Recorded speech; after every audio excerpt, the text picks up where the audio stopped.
As ZZZ wraps up its 1.0 versions and 2.0 is around the corner, I am proud to say that I've grabbed every single character in ZZZ. I have every single one. I didn't miss a single banner. However, it didn't really make me entirely happy having every single character. Gacha games will throw out so many characters at you. Good ones, bad ones, and worst of them all, limited characters. Limited characters are typically gameplay-wise better than most standard ones. However, because they're available for a short amount of time, hence the name limited of course, you're a bit pressured to pull for these potentially OP characters, or else they won't return for a long time. While this isn't the worst thing in most gacha games, all you really have to do is just be patient and wait up to, like, say, a few months until your character that you want to pull comes back. But Arknights has it the worst because their limited characters are actually super limited, and that's a topic for another video another day. ZZZ is no different from the average gacha game though. Since launch, we've had an additional 15 limited S-rank characters added to the game, and for the first time ever in a gacha game, I decided to go for every single character, and along the way I also got all the standard S-rank characters, so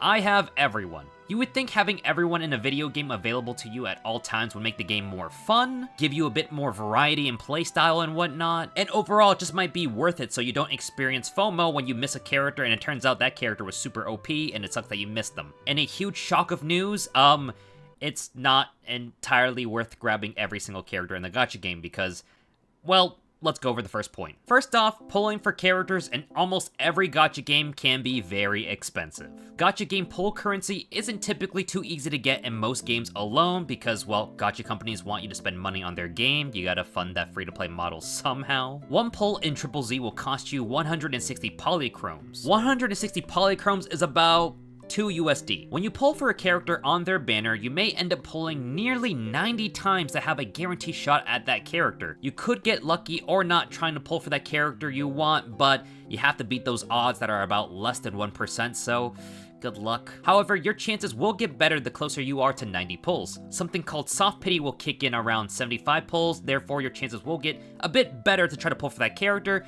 but not entirely better, so don't get your hopes up just yet. Soft pity basically raises the chance to get that said character just slightly, but not too high. But there is always the chance that you will spend all 90 pulls to try to get a certain character, and it is painful when you don't get them. Especially when you have to beat the 50-50 in most gacha games. In ZZZ, you are guaranteed to get an S-rank character at your 90th pull. However, it could either be a S-rank standard character, which is somebody you don't really want, or the one that you really want, the limited one. And what determines the fact that you'll get one or the other is literally a 50% chance, so good luck. Imagine spending all those pulls to get a character you didn't even ask for. Thank you, Hoyo, for introducing this model for everyone out there, and now all the gacha games will copy this. Thank you, it's amazing. No matter what, once you get a S-rank character, the 90 pulls reset and you have to basically try again, but this time you're guaranteed to get that character next time, so no more 50-50 for you. That is, if you still have the pulls to even try to get that said character after you fail the 50-50. So it's like, what, 2 times 90 pulls? It's basically about $180, so it's a lot of money to try to get a character in a gacha video game, especially in ZZZ. Of course, you can couple this with the money you get from playing the events and other content in the game, so it doesn't really come up to 180 exactly, but if you're starting off from like 0, then it pretty much might be 180 off the bat, so good luck. But imagine doing all of that for every single character in ZZZ. I don't exactly remember how lucky I got in ZZZ with whether I got a character super early before the 50-50, or maybe I got super unlucky with how many characters I had to go all the way and maybe failed the 50-50. Regardless, it's a super expensive process. You have a 3-week window to try and get the one limited character before they move on to the next one. And now because there's so many characters in ZZZ, they try to add 2 banners at once. There can be at least 2 different limited banners running at the same time, an old one and a new one. So if you're behind and you need 2 characters at once, good luck. Just make sure your wallet's at the ready. Also, character and Hoyo games have a signature weapon, which is the best choice for the said character. And those weapon banners follow a near similar structure to the character ones, so it's a lot of money to spend on those weapons. They're kind of optional. I mean, really everything's optional in the game, but if you want your character to be super strong, you kind of want those weapons anyways. You can obviously use the weaker alternative options, but you know for a fact in the back of your head, it's never going to be as strong as the signature weapons the characters will have. So I have all the characters in ZZZ, but not all the weapons. I'll just settle for the weaker budget versions, and I'll just deal with that for now. So it's a lot of money spent trying to get every single character in a gacha game. The second reason why you shouldn't pull for everybody is just the practical use of everyone. Because of the 3-week window before the next character rolls up and they kick the old one out, it can be hard to build every single character in the game. A lot of resources are spent trying to raise their level, gather materials for raising their passive abilities, and their skill levels, of course, because you want more damage. And in between everything, money is also a cost in-game because you have to spend money to upgrade characters, so you need a lot of money as well. One of the character passive upgrade resources is locked behind a weekly, which you can only do about 3 times a week. The bright side is that it doesn't require stamina to run this weekly, but if you want to run it more than 3 times a week, you will have to use more stamina. And because you're already spread thin with your stamina, having to use it to get more resources for upgrading the other parts of the character, it gets really hard to try to manage everyone. Especially when you have every single character in Triple Z, it gets really hard to manage everyone. Not only that, but you have to find the right weapon or W engine in Triple Z for your character. You have to use disc drives, which are basically the artifacts or items you put on your character to make them stronger. Getting the right proper main stat for 3 of the discs can be tough, but the substats are completely RNG. So if you have a DPS character and you're just not getting that critical damage or critical damage percentage increase on the substats, you have to keep hunting until you get the perfect disc drive. Honestly, to me, this is the worst part when building a character. You want them to have the perfect disc drive set so that way they can do the most optimal damage possible, but it's all completely RNG, and I don't like RNG because it's completely random, obviously, so not the most fun thing for me. To work on one character is a lot of work to begin with, but trying to make every single character worth it and make them work as well, you can pretty much say goodbye to all your stamina and free time because you're gonna be really busy trying to make the perfect setup for every single character if you're trying to do that. Because of this, I don't have every single character raised. I have several S-rank characters who are still stuck at level 1. I know, sue me, a lot of people would love to have my account to play around with all these characters they wish they had, but I spent a lot of my stamina and time trying to make my favorite units the strongest as much as possible. So a lot of my time and stamina was placed into trying to get the right disc drive for the right set, and it was really sad when I just wasn't getting the right results I wanted. I played the game as much as I can without having to spend any extra money on buying extra stamina to keep farming because I already spent a lot of money trying to get all the characters already, so I don't want to spend any more than I have to. Now for the characters I did raise, did I have fun with them? Yes and no. So here's our third reason. Gameplay-wise, having all the characters, you may end up having one character you just didn't really wish you pulled for because they're not that fun to play. A lot of my top units I don't regret pulling for and raising them. Characters like Miyabi, Yanagi, Evelyn, and several others come to mind. I don't regret pulling for and raising these characters at all because 1, I like their design, they're really beautiful, and 2, they're the strongest of the strongest. But there are some where I kinda did regret pulling for and spending some resources on because they just weren't exactly what I expected. And once again, this is completely my opinion. If you like these characters, that's great. For me, I just don't really like their playstyle. Bernice is one of the characters that is up there. She is a sub DPS unit, used to help you get more damage out there. So she isn't entirely dealing huge amount of damages herself when compared to the other top DPS units of the game. But sadly for me, I really didn't find her playstyle to be that fun. I honestly don't like it that much. It involves you having to hold down your flamethrower and apply a burn to your enemies, and after that, she's pretty much done her job. It can be a bit clunky to use her flamethrower and then basically root yourself onto the ground, and I don't really like that too much. Outside of that though, I do love her design. She's really fun, her personality is adorable, and she's one of my top favorites because this game does a really great job when it comes to design for characters. This next one kind of hurts to say, but I really like Vivian, but I kind of regret pulling for her a little bit and raising her. I love her design so much. She's adorable. She's one of my favorite characters of all time.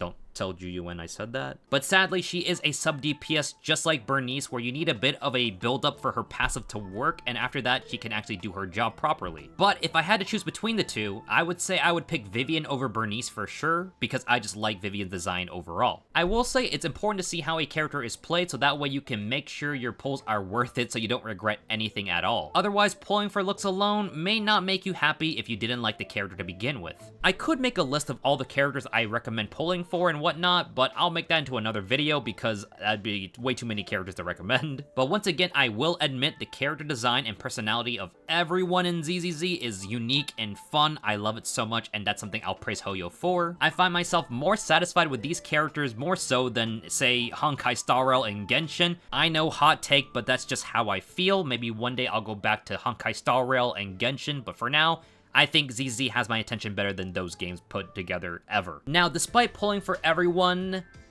I don't entirely regret it. I know I baited you a little bit. I said I wasn't so happy, but I'm not entirely unhappy, if that makes any sense. I love Triple Z. It's one of my favorite gacha games ever made. To me, I think it's the best Hoyo game out of all of them, and I will fight anybody on that. I know, hot take. If you want to fight me, I'll see you in the comment section, I guess. The game has a lot of love and heart. From its gameplay, character design, animation, world, trailers, music, everything. I just love every single part of it. I enjoy playing it immensely. Will I get around to using everybody and make my money's worth finally? Maybe, maybe not. Who knows? Maybe not at max capacity, but having everyone at say level 50 would be my most ideal situation. Even though I got Ellen on day 1, I didn't even raise her when I first got her. I was too busy raising Billy. That's a whole video series I did for a little bit, so if you want to check that out, go check it out. But I'm now finally taking the time and going back to work on Ellen, and I have to say, I kind of regret it. She's not that great.